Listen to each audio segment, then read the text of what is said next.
Hello കൂട്ടുകാരെ, എല്ലാവർക്കും എൻ്റെ പുതിയൊരു വീഡിയോയിലേക്ക് സ്വാഗതം. അപ്പോളേ ഞാനിന്ന് എങ്ങോട്ടാണ് പോകുന്നതെന്നറിയോ? തിരുനാവായക്ക്. ഞാൻ വീട്ടിൽ നിന്ന് 9 മണിയാകുമ്പോൾ ഇറങ്ങിയിട്ടുണ്ട്. അധികം ലേറ്റ് ആക്കിയിട്ടില്ല. ഇപ്പോൾ ഞാൻ KSRTC ബസ് സ്റ്റാൻഡിലാണ് ഉള്ളത്. കോഴിക്കോട് നിന്ന് ബസ് കയറുകയാണെന്നുണ്ടെങ്കിൽ ഞാൻ കയറിയത് ഗുരുവായൂർ റൂട്ട് പോകുന്ന ബസ്സിലാണ്. അപ്പോൾ അതാകുമ്പോൾ നേരെ തിരൂർ പോയി സ്റ്റോപ്പ് ഇറങ്ങാം. തിരൂർ പോയിട്ട് ഇറങ്ങിയതിന് ശേഷം എനിക്ക് അവിടെ നേരിട്ട് തിരുനാവായക്ക് ബസ് കിട്ടി. അപ്പം ബസ്സിൽ പോയിക്കൊണ്ടിരിക്കുകയാണ്. അപ്പോൾ എത്താറായിട്ടുണ്ട്. ഏകദേശം എനിക്കൊരു 2.5 മണിക്കൂർ സമയമെടുത്തു അവിടെ എത്താൻ. ഞാനിപ്പോൾ കറക്റ്റ് സ്പോട്ടിലെത്തി. തിരുനാവായയുടെ സ്റ്റോപ്പ് എത്താൻ നേരം നമുക്ക് ഇങ്ങനത്തെ കുറേ കാഴ്ചകൾ കാണാൻ പറ്റുന്നുണ്ട്. നല്ല രീതിയിൽ പോലീസുകാരുടെ കൺട്രോളിങ് ഉണ്ട് ഇവിടെ. ബസ്സിൽ പോകുമ്പോൾ എനിക്ക് ചെറിയൊരു കൂട്ട് കിട്ടി. ഒരു അച്ചാച്ചൻ ഒരുപാട് കാര്യങ്ങൾ ഞാൻ ചോദിച്ചു, എനിക്ക് ഡീറ്റെയിൽ ആയിട്ട് പറഞ്ഞു തന്നു. അപ്പം ഞങ്ങൾ കുറേ തമാശയൊക്കെ പറഞ്ഞിരുന്നു. അങ്ങനെ സ്റ്റോപ്പ് എത്താനായപ്പോൾ ഞാൻ ബൈ ബൈ പറഞ്ഞിറങ്ങി. അത്യാവശ്യം നല്ല തിരക്കുണ്ട്, ആളുകൾ ഇങ്ങനെ വന്നുകൊണ്ടിരിക്കുകയാണ്. അപ്പോൾ സമയം ഇപ്പോൾ ഏകദേശം ഉച്ചയായിട്ടുണ്ട്. അതുകൊണ്ട് തന്നെ ചെറുതായിട്ട് എന്തെങ്കിലും കഴിച്ചിട്ട് ഉള്ളോട്ട് കയറാമെന്ന് വിചാരിച്ചു. ഇതാണ് അമ്പലത്തിൻ്റെ മുൻഭാഗത്ത് ഭയങ്കര രസമായിട്ട് അവർ കവാടമൊക്കെ ചെയ്തിട്ടുണ്ട്. നല്ല തിരക്കുണ്ട്. അപ്പോൾ ആളുകൾ പറയുന്നത് എന്താ വെച്ചിട്ടുണ്ടെങ്കിൽ ഇനിയും ആളുകൾ തിരക്ക് കൂടിക്കൊണ്ടേയിരിക്കുകയാണ്. നിങ്ങൾ മാക്സിമം ഉള്ളിൽ കയറിയിട്ട് വെയിറ്റ് ചെയ്യുകയാണെന്നുണ്ടെങ്കിൽ നിങ്ങൾക്ക് സന്ധ്യാസമയത്തെ വിളക്കൊക്കെ കത്തിക്കുന്നത് കാണാൻ പറ്റും എന്നാണ് പറഞ്ഞത്. അപ്പോൾ എന്തായാലും നമുക്കിതൊക്കെ ഒന്ന് കണ്ടിട്ട് ഉള്ളോട്ട് കയറാം. ഈ കാണുന്ന ക്യൂ 2 സ്ഥലങ്ങളിലേക്കുള്ളതാണ്. ഒന്ന് അപ്പുറത്തുള്ള ഭാരതപ്പുഴയിലേക്കുള്ള ക്യൂവും പിന്നെ ഒന്ന് നേരെ അമ്പലത്തിലേക്ക് ഉള്ളിലേക്കുള്ള തിരക്കുമാണ്. അമ്പലത്തിൻ്റെ ഒരു സൈഡിലായിട്ട് ഫയർഫോഴ്സിൻ്റെ ഒരു വണ്ടി നിർത്തിയിട്ടിട്ടുണ്ട്. അപ്പോൾ നല്ല സുരക്ഷ തന്നെയുണ്ട്. ഒരുപാട് പോലീസുകാരുണ്ട്. ഇതാണ് തിരുനാവായയിലുള്ള ക്ഷേത്രം, നവാമുകുന്ദ ക്ഷേത്രം. ഓൾറെഡി ഇപ്പോൾ ഉച്ചയായിട്ടുണ്ട്. അമ്പലത്തിൽ കയറാൻ പറ്റിയ സമയമല്ലാത്തതുകൊണ്ട് ഞാൻ നേരെ ഭാരതപ്പുഴയിലേക്ക് പോകാമെന്ന് വിചാരിച്ചു. അവിടെയാണല്ലോ ഒരുപാട് കാര്യങ്ങൾ കാണാനൊക്കെ ഉള്ളത്. ഭാരതപ്പുഴയിലേക്ക് പോകാനുള്ള പാലത്തിലേക്കുള്ള വഴി ഇതിലൂടെയാണ് കാണിച്ചിരിക്കുന്നത്. അപ്പം നമുക്ക് അങ്ങോട്ടേക്ക് കയറാം. ഒരുപാട് ആളുകൾ പോയിക്കൊണ്ടിരിക്കുന്നുണ്ട്. നല്ല തിരക്കുണ്ട്. അപ്പം നമുക്ക് അങ്ങോട്ടേക്ക് പോവാം. ഈ വഴി എന്ന് പറയുന്നത് അമ്പലത്തിൻ്റെ സൈഡിൽ കൂടെയുള്ള വഴിയാണ്. അപ്പോൾ സ്ട്രെയിറ്റ് നടന്നിട്ട് നമ്മൾ അതിൻ്റെ ചുറ്റുമതിൽ കൂടെ ഇങ്ങനെ നടന്നു. അത്യാവശ്യം നല്ല രീതിയിൽ ഹൈറ്റ് ഉണ്ട്. ചുറ്റും നല്ല കല്ല് വെച്ചിട്ട് പണ്ടത്തെ അമ്പലത്തിനുണ്ടാകുന്ന ചുറ്റുമതിലല്ലേ, അതേ ഫിനിഷിങ്ങോട് കൂടിയാട്ടോ അവരുണ്ടാക്കിയിരിക്കുന്നത്. അപ്പം നമ്മൾ ചുറ്റിക്കറങ്ങി എത്തുമ്പം അമ്പലത്തിൻ്റെ പിൻവശമാണ് കാണാൻ പറ്റുന്നത്. അത്യാവശ്യം നല്ല വലുപ്പമുണ്ട് അമ്പലം. കുറച്ചധികം പുരാതനമായിട്ടുള്ള അമ്പലമായതുകൊണ്ട് കുറേ കല്ലിൽ കൊത്തിയിരിക്കുന്ന ശില്പങ്ങളൊക്കെ കാണാൻ പറ്റുന്നുണ്ട്. അങ്ങനെ ഇപ്പോൾ അമ്പലത്തിൻ്റെ പുറം വഴി കൂടെ ചുറ്റിയിട്ട് നമ്മൾ ഭാരതപ്പുഴയിലേക്ക് പോവുകയാണ്. പോലീസുകാരുടെ പ്രത്യേക സുരക്ഷ ഉള്ളതുകൊണ്ട് തന്നെ ക്യൂ നിൽക്കേണ്ടി വന്നു. അതിനിടയ്ക്ക് ഞാനൊരു കാര്യം കണ്ടു, ഗംഗാജലം ക്യാഷിന് വിൽക്കുന്നത്. അപ്പോൾ എന്തായാലും എനിക്ക് അതും മേടിക്കണം. അപ്പം വിലയൊക്കെ ചോദിച്ചു. ഇനി ഉള്ളിലോട്ട് കിടക്കുകയാണ്. ഇത് നേരെ ഭാരതപ്പുഴയിലേക്കുള്ള വഴിയാണ്. പുഴയിലേക്ക് പോകുന്നതിന് 2 സൈഡിലായിട്ട് വെള്ളമൊക്കെ കൊടുക്കുന്നുണ്ട്. ഹിന്ദു സേവാ സമാജാണ് വെള്ളമൊക്കെ കൊടുക്കുന്നത്. കാരണം അത്രയും ചൂടുണ്ട്, എല്ലാവർക്കും വെള്ളം അത്യാവശ്യമാണ്. ഞാൻ ആവശ്യത്തിന് വെള്ളമൊക്കെ കുടിച്ച് ക്യൂവിൽ നിന്നു. സേവാ സമാജത്തിൻ്റെ ആളുകൾ നല്ല രീതിയിൽ ക്യൂ കൺട്രോൾ ചെയ്യുന്നുണ്ട്. കാരണം പാലത്തിൽ കൂടെ ഒരുപാട് തിരക്ക് പിടിച്ച് പോയിട്ടുണ്ടെന്നുണ്ടെങ്കിൽ വലിയ അപകടം തന്നെ ഉണ്ടാവും. ഗൈസ്, അങ്ങനെ ഞാൻ വീട്ടിൽ നിന്ന് ആഗ്രഹിച്ചു വന്ന ഭാരതപ്പുഴയിലേക്ക് കടക്കാൻ പോവാണ്. കവാടം കടന്ന് നേരെ ഉള്ളോട്ട് പോകുമ്പോൾ നല്ല രീതിയിലുള്ള സുരക്ഷയുണ്ട്. നമുക്ക് യാതൊരു തരത്തിലുള്ള തിരക്ക് കൂട്ടിയിട്ടും കാര്യമില്ല. അവരെ പ്രൊസീജിയർ കറക്റ്റായിട്ട് നോക്കിയിട്ട് മാത്രമേ അവിടേക്ക് കടത്തി വിടുന്നുള്ളൂ. അങ്ങനെ ഉള്ളോട്ട് കടന്നപ്പോൾ തന്നെ കാണാൻ പറ്റണത് എന്താണെന്നറിയോ? നല്ല വിശാലമായിട്ടുള്ള പാലം. അതിൻ്റെ ഇടയ്ക്ക് ഹിന്ദു സമാജത്തിൻ്റെ ആളുകൾ നന്നായിട്ട് നമ്മളെ ഹെൽപ്പ് ചെയ്യുന്നുണ്ട്. കറക്റ്റായിട്ട് അവർ ക്യൂ പാലിച്ച് പോകാൻ പറയുന്നുണ്ട്. എനിക്കിവിടെ വന്നിട്ട് എന്തൊക്കെ കാര്യങ്ങൾ എവിടെയൊക്കെ ഉണ്ടെന്ന് ഒരു ഐഡിയ ഉണ്ടായിരുന്നില്ല. എനിക്ക് ഇവരുടെ ആളുകൾ കറക്റ്റായിട്ട് കാര്യങ്ങളെല്ലാം പറഞ്ഞു തന്നു. എവിടെ ആദ്യം പോകണം, എവിടുന്ന് ഫുഡ് കഴിക്കണം, എവിടെയാണ് വെള്ളം കിട്ടുന്നത്, ബാത്റൂം എവിടെയാണെന്നുള്ള കാര്യങ്ങളൊക്കെ അവരെനിക്ക് വിശദീകരിച്ച് പറഞ്ഞു തന്നു. അങ്ങനെ ഞാൻ പാലത്തിലേക്ക് കയറി ഇങ്ങനെ പോയിക്കൊണ്ടിരിക്കുകയാണ്. ഏകദേശം സെൻറ്റർ ഭാഗത്തെത്തി. അപ്പോഴാണ് കാണാൻ പറ്റുന്നത് ഒരു പകുതി ഭാഗത്തോളം ആളുകൾ ഇറങ്ങി കുളിക്കുന്നുണ്ട്. ഇവിടെ സ്നാനം ചെയ്തതിന് ശേഷമാണ് ദീപാരാധനയൊക്കെ കാണേണ്ടത്.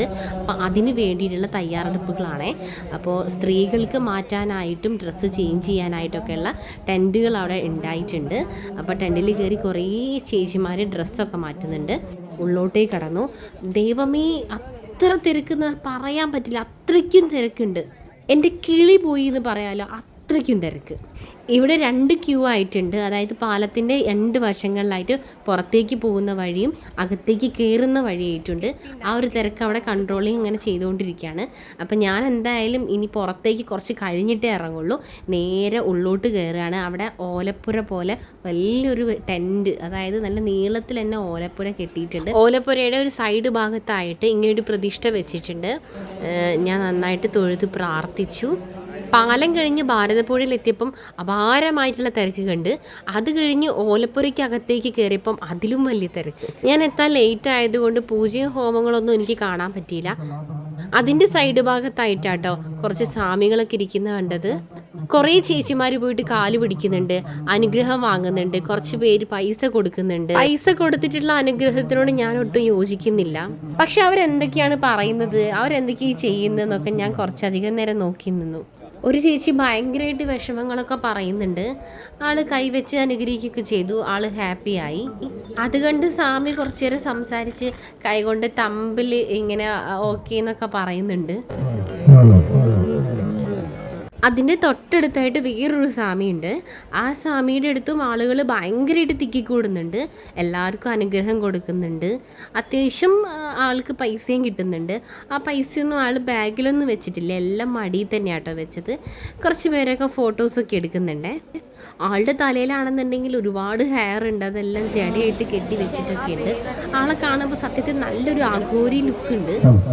ശരിക്ക് അതൊരു നാഗസന്യാസിയാണെന്നാണ് അവർ പറയുന്നത്. ഓരോരുത്തർ പൈസ കൊടുക്കുന്നു, അനുഗ്രഹം കൊടുക്കുന്നു, അങ്ങനെ ഇങ്ങനെ എല്ലാവരും പൈസ മടിയിലിട്ടിട്ടാട്ടോ പോകുന്നത്. ഈ 2 സന്യാസിമാരുടെ അടുത്താട്ടോ ഇത്ര ആൾക്കൂട്ടുള്ളത്. ഈ ഏരിയ ആണ് ഭാരതപ്പുഴയുടെ നിള ആരതി നടത്തുന്ന സ്ഥലം. ഇവിടെയാണ് നിളാ നദിക്ക് വേണ്ടിയിട്ട് പൂജ നടത്തുന്ന ഏരിയ. ഈ ഒരു ഭാഗത്താണ് ഒരുപാട് ആളുകൾ ഇവിടെ തന്നെ കുളിക്കുന്നുണ്ട് കേട്ടോ.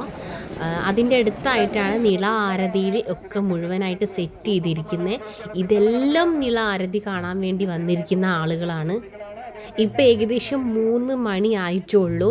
എന്നിട്ട് പോലും ഈ പൊരി വെയിലത്ത് എല്ലാവരും വെയിറ്റ് ചെയ്തിരിക്കുകയാണ്. ഇതാ ഈ മുത്തുക്കുടയുടെ താഴത്തായിട്ടാണ് നിള ആരതി നടത്തുന്നത്. അപ്പം 3-3:30 സമയത്ത് എന്തോരം ജനങ്ങളാണ്. അപ്പോൾ ഇപ്പോഴും അവിടെ എല്ലാവരും സ്ഥാനം പിടിച്ചിരിക്കുകയാണ്, സ്ഥലം പോകരുത് എന്ന് വിചാരിച്ചിട്ട്. കാരണം 8 മണി വരെയാണ് നിള ആരതി ഉള്ളത്. കറക്റ്റ് 6:45-7 മണിയാകുമ്പോഴത്തേക്ക് തുടങ്ങും. ഇപ്പോഴും ആളുകൾ വന്നുകൊണ്ടിരിക്കുകയാണ്. ഇപ്പോൾ സമയം 4:45-5 മണിയായി. ഞാൻ ഒരുപാട് സമയം ഇവിടെ വെയിലത്ത് തന്നെ വെയിറ്റ് ചെയ്തു. കാരണം എനിക്കിത് കാണണം, ഇത് എക്സ്പീരിയൻസ് ചെയ്യണം എന്ന് നല്ല ആഗ്രഹമുണ്ട്. പറ്റുവാണെങ്കിൽ കുറച്ചെങ്കിലും ഒന്ന് കണ്ടിട്ട് വേണം പോകാമെന്ന് മനസ്സിൽ വിചാരിച്ച് തന്നെ ഇരുന്നു. ഭാരതപ്പുഴയുടെ തീരത്ത് നിന്ന് നോക്കുന്ന സമയത്ത്, അതായത് നവാമുകുന്ദ ക്ഷേത്രത്തിൻ്റെ ആ പടികളിൽ നിറയെ ആളുകളാണ്. അവിടെയൊക്കെ ബലിയിടുന്ന സ്ഥലങ്ങളാണ്. അവിടെ മുഴുവൻ ആളുകൾ നിരനിരായിരിക്കുകയാണ് ഇപ്പുറത്തുള്ള കാഴ്ചകൾ കാണാൻ വേണ്ടിയിട്ട്. സമയം ഇങ്ങനെ കൂടുന്ന അത്രയും നേരം ആളുകൾ ഇങ്ങനെ കൂടിക്കൊണ്ടേയിരിക്കുകയാണ്. ഇപ്പോൾ സമയം 6:45 പൂജ ചെയ്യുന്ന കർമ്മികളും ഗുരുക്കന്മാരൊക്കെ വന്നുകൊണ്ടിരിക്കുകയാണ്. ഭാരതപ്പുഴയുടെ തീരത്ത് 2 ആരതി നടക്കുന്നുണ്ട്. ഒന്ന് നവാമുകുന്ദ ക്ഷേത്രത്തിലേക്ക് മുഖം തിരിഞ്ഞിട്ടുള്ള ആരതിയും മറ്റൊന്ന് നിളാനദിയുടെ കുറച്ച് ബാക്കോട്ടായിട്ട് ശിവന്റെയും ബ്രഹ്മാവിന്റെയും അമ്പലം ഉള്ളത് കൊണ്ട് അവിടെയും ആരതി നടന്നുകൊണ്ടിരിക്കുന്നുണ്ട്. ഇങ്ങോട്ടേക്കുള്ള വഴിയാണിത്. ഭാരതപ്പുഴയുടെ ഒരു ഓരത്തു കൂടെ നമുക്കിങ്ങനെ സൈഡിലേക്ക് ഇങ്ങനെ നടന്നിങ്ങനെ പോകാൻ പറ്റും. ഇവിടെ ത്രിമൂർത്തി സംഘമാണ് ഐതിഹ്യമായിട്ട് വരുന്നത്. കുറച്ചും കൂടെ ഞാൻ മുന്നോട്ട് പോയപ്പം ഗംഭീരമായിട്ടുള്ള ആരതി എനിക്ക് കാണാൻ പറ്റി. നല്ല ഭംഗിയുണ്ടായിരുന്നു കാണാൻ. ഒരുപാട് ആളുകൾ ചുറ്റിലും ഇരിക്കുന്നുണ്ട്. സെൻട്രലായിട്ട് ശിവഭഗവാന്റെ ഒരു വിഗ്രഹം കൂടെ വെച്ചിട്ടുണ്ട്. കുറച്ചുകൂടെ ഞാൻ അടുത്ത് പോയി നിന്നപ്പോൾ അവിടെ കാണാനായിട്ട് പറ്റിയത് എല്ലാത്തിൻ്റെ ഒരുക്കങ്ങളൊക്കെ തുടങ്ങിയിട്ടുണ്ട്. ഇനി കുറച്ച് സമയം കൂടെ കഴിഞ്ഞ് അവർ ആരതിക്കുള്ള എല്ലാ തയ്യാറെടുപ്പും ആയി കഴിഞ്ഞു. ആരതി കാണാൻ നിൽക്കുന്നില്ല എന്നുള്ള പ്ലാനിൽ ഞാൻ വേഗം ഇറങ്ങി. പോകുന്ന വഴിക്ക് ഒരു കറുത്ത അലിവ ഞാൻ കുറച്ച് വാങ്ങി കൈ പിടിച്ചു. അപ്പുറത്തുള്ള ആരതി കണ്ടിട്ട് തിരിച്ചിങ്ങോട്ട് വരുമ്പോഴത്തേക്കും ഇവിടെ ഓൾമോസ്റ്റ് എല്ലാം ആളുകൾ നിറഞ്ഞിരിക്കുകയാണ്. ഒരു രീതിയിലും അങ്ങോട്ട് അടുക്കാൻ പറ്റാത്ത തിരക്കാണ്. ഇനിയിപ്പോൾ നിൽക്കുന്നില്ല, ഞാൻ വേഗം ഇറങ്ങുവാണ്. ഇത്രയൊക്കെയാണ് എനിക്കിവിടുന്ന് കാണാൻ പറ്റിയ വിശേഷങ്ങൾ. പാലത്തിൽ നിറയെ സേവാസമിതിയുടെ ആളുകളുണ്ട്. കാരണം പുഴയുടെ സെൻറ്ററിൽ കൂടെ ഇങ്ങനെ ഒരു പാലം കെട്ടിയിട്ട് വലിയ സുരക്ഷ തന്നെ വേണം. മുഴുവനായിട്ട് ഇവിടെ ലക്ഷക്കണക്കിന് ആളുകളാട്ടോ അവിടെ വന്നിരിക്കുന്നത്. അങ്ങനെ കുറേ കാഴ്ചകളെ കണ്ട് ഞങ്ങൾ തിരിച്ചിനി മടങ്ങുകയാണ്. കുറേ കാര്യങ്ങൾ കണ്ടിട്ടുണ്ട്. അപ്പോൾ എൻ്റെ ചാനൽ ഇഷ്ടപ്പെട്ടാൽ ലൈക്ക് ചെയ്യാനും സബ്സ്ക്രൈബ് ചെയ്യാനും കമൻറ്റ് ചെയ്യാനും മറക്കരുത്. അപ്പോൾ അടുത്തൊരു വീഡിയോ വരുന്നവരെ സൈനിങ് ഓഫ്.